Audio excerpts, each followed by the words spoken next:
சமைக்கலான்னு உட்காந்தா ஏதாவது ஸ்நாக்ஸ் சாப்பிட்லான்னு தோணுச்சு. சரி நம்ம ஆயுதங்களை எடுத்து ஏதாவது ஸ்நாக்ஸ் ரெடி பண்ணலான்ட்டு பார்த்தா நம்மக்கிட்ட ஒரே ஒரு காய் தான் இருந்துச்சு. அதுவும் இந்த வெள்ளரிக்காய். 3 வெள்ளரிக்காய் இருக்குது. இதில் நமக்கு பதமாக கரெக்டாக வர்ற வெள்ளரிக்காய் இது. ஓகே, இதுதான். இதை எடுத்துகிட்டு இதில் ஏதாவது ஸ்நாக்ஸ் பண்ணலாமா? இப்போது ஸ்நாக்ஸ் பண்ணுறதுக்கு ஃபஸ்ட் இதை என்ன பண்ணணும்னா நல்லா சீவிக்கணும். அப்படியே ஒரு வெள்ளரிக்காய் சாங் போட்டுருவோம் பேக்ரவுண்டில்.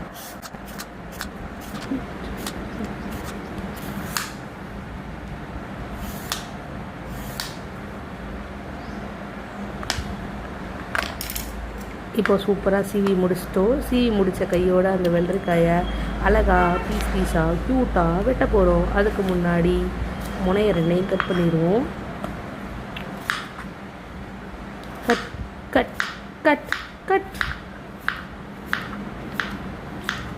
இப்படி சூப்பராக கட் பண்ணிகிட்டே இருக்கிறதுலையே நமக்கு ஒரு ஃபோன் கால் வந்துச்சு.